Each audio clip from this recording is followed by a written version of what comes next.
The Slave Dwelling Project. Critical race theory will prove who is God's chosen people. I want to give all the honor, glory, and praises to Yahawah by Hashem YAHAWASHI, by Hashem RAWACHAA QADASH. Double honors to my elders at Great Millstone, taught me this truth through the Spirit. Singing honors to the elect. Peace and blessings to the 1/3 and to the confusion, the faces in the four corners of the earth. Shalom. Proverbs chapter 10, verse 18. He that hideth hatred with lying lips, and he that uttereth a slander is a fool. You'll only be a fool to not speak on the history of America, because you will always have someone who is unbiased when it comes to understanding true history. And so we have the critical race theory that's been spoken of as of lately. It really starts to get under the skin of the biblical Edomites, who in modern day times would call themselves white people, right? Or Caucasians. It will go to show you their nature towards us for centuries, and that not only that, I'm going to correlate certain passages out of this article with the Bible to show you that the people that was sold in the transatlantic slave trade will be known as the lost sheep of the house of Israel. So without further ado, I'm going to proceed. This is the article. I will leave the link in the description box. I believe it's from CBS, if I'm not mistaken. NBC, I said CBS. NBC. But nonetheless, I will leave the link in the description box. Conference on Slave Rebellions offers in-depth way to teach history some don't want in schools. The Slave Dwelling Project in South Carolina highlights the violent resistance of freedom-seeking enslaved blacks. There's no such thing as black people. There are people who are melanated. But the tribe of Judah, the head tribe of Israel, will be considered the so-called Negroes, the same tribe that the Lord, the Messiah, stemmed from. Let that sink in.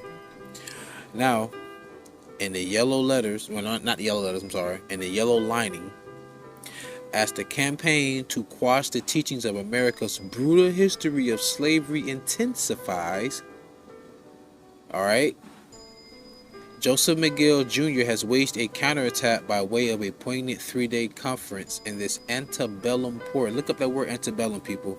It's about a certain era down in the South. I think like the late 1800s, early 1900s.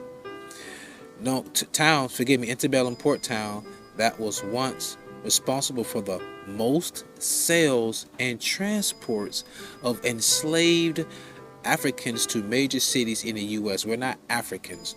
We fled into the northern parts of Africa really during the the revolt of Vespasian, Titus, and Domitian against our people. But we've been doing that for centuries because the Lord has always scattered us because of our disobedience of not keeping the law, right? And the ultimate diaspora was the transatlantic slave trade at that, all right?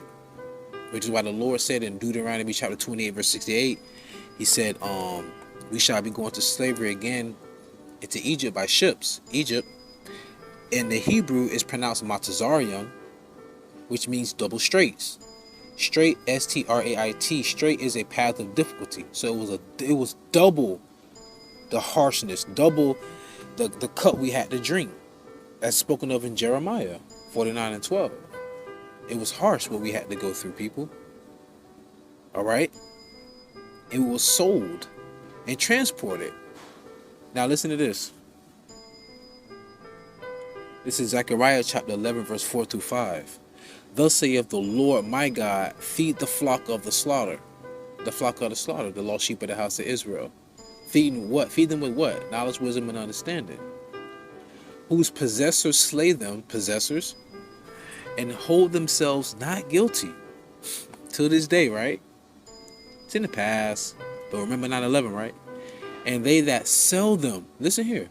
And they that sell them say, blessed be the Lord, for I am rich, and their own shepherds pity them not. The shepherds would be these false preachers today and pastors. But think about that portion. Blessed be the Lord, for I am rich. What happened when the nation of Israel was under captivity for over 400 years under the Egyptians? Was not they the most wealthy and the strongest and the most influential country, not country, well, you could say a country or nation in the world. Every nation that we go under captivity in, that nation will flourish. But then the Lord will always bring his judgment. So what do you think is going to happen to America? How did it flourish? Off of our slavery. Back into Egypt again with ships. You can't make this up. This is why they don't want critical race theory in the schools. Nonetheless, let me continue on. I'm just going to read the red portion, the red underlining. 1793. I'm sorry. Matter of fact, let me put some respect on this entitled in its entirety.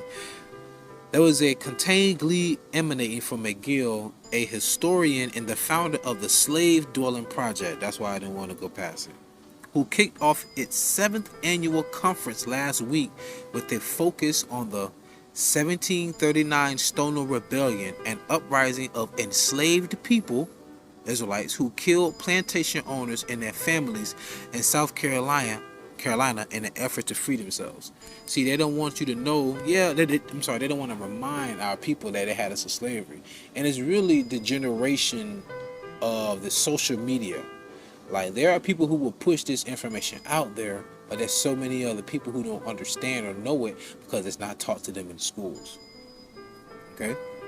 It's not taught to them in schools. That's why they don't want critical race theory in the schools. So this is the purple underlining. Quote, we're at a place right now of rebellion and resistance in America. Pardon me, at the plantation, someone came in the back of the warehouse. Back reading the purple underlining. We're at a place right now of rebellion and resistance in America, just as enslaved Africans who are Israelites were, McGill said of the Stono Revolt, which has been referred to as the largest slave rebellion in the British colonies. Interesting. Isn't Milady gone in the spirit world now?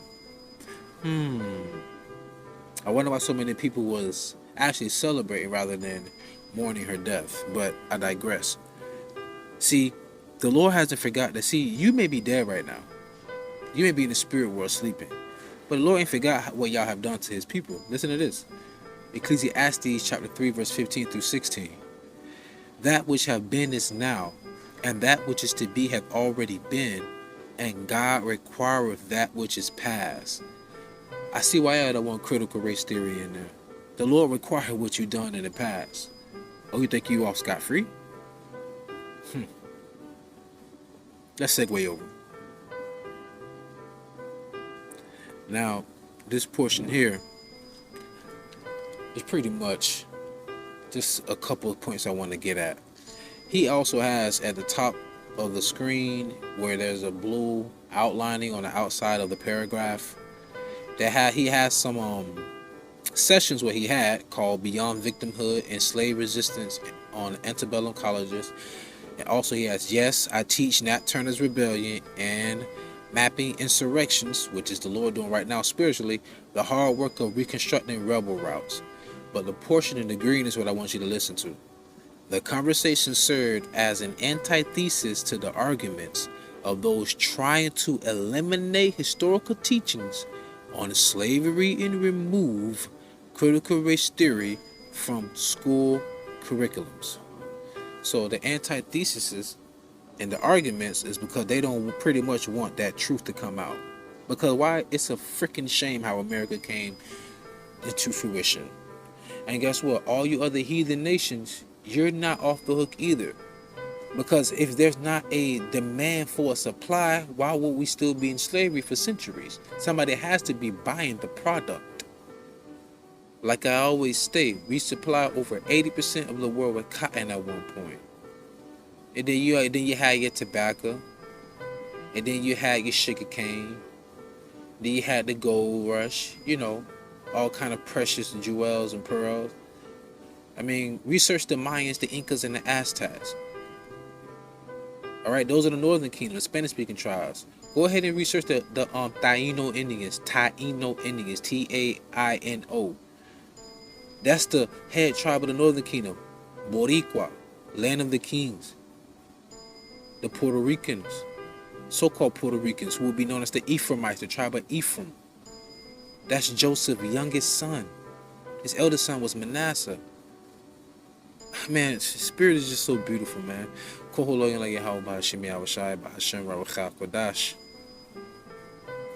the Lord's going to require this from you. This is Habakkuk chapter 2, verse 9 through 10. Woe to him that covereth an evil covetousness to his house, that he may set his nest on high, that he may deliver it from the power of evil. Who do you know is trying to have a space station in the heavens? Who has an international space station? Who's trying to colonize the moon? Who's trying to escape their judgment? I don't know. Maybe the biblical Edomites who are referred to this. So how would you correlate who those people would be today? Vocab Malone. I don't know. Maybe so-called white people. Oh, but China also has them a space up there. Yeah, but who's the first one? Who put Sputnik up there? Wasn't it the Russians? Wouldn't they be considered so-called white people, despite the fact they speak Russian? Just like so-called Negroes would still be considered Israelites, though we want to speak English. But then what about the Ephraimites, who are also Israelites and they speak Spanish? Stop it. Nonetheless, Habakkuk 2 and 10, thou hast consulted shame to thy house by cutting off many people, and hast sinned against thy soul. So critical race theory is reminding you that the Lord is going to punish you for the evil that you have done to his people. Why? Because we had to drink from that cup. We had to go through slavery because the Lord made a promise. He made it on his word. Think about it. We're talking about Deuteronomy 28, where like all of the curses hit the nation of Israel. The Lord told us this was going to happen to us like over 2,500 years ago. If I'm not over 3,000 years ago, the Lord told us this at the bottom of Mount Sinai. Remember, this is the first 5 books of the Bible, the Torah, the first 5 books of Moses. Moses got the commandments of 40 days and 40 nights. You don't think he got 10? No, he got more than that. And also curses falling upon the Lord's people was also in those commandments, the book of Deuteronomy. Those curses fell upon his people. Right? And we're here to this day. But this is Deuteronomy 30 and 7. And the Lord thy God, we see Lord of all capital letters, is Yahawah. So, and Yahawah thy God will put all these curses upon thine enemies, and on them that hate thee, which persecuted thee. I mean, I still can't get why they don't want critical race theory in school. I don't know. It baffles me. I mean, if you know why they don't want to, leave me a comment in the comment section. But I'm going to close out with this precept right here. Now, think about this precept and think about who the saints has to be today. It has always been. Revelation chapter 13, verse 9 and 10. I'm going to close out. If any man have an ear, let him hear. He that leadeth into captivity shall go into captivity. He that killeth with the sword must be killed with the sword. Here is the patience and the faith of the saints. Now run to that. So-called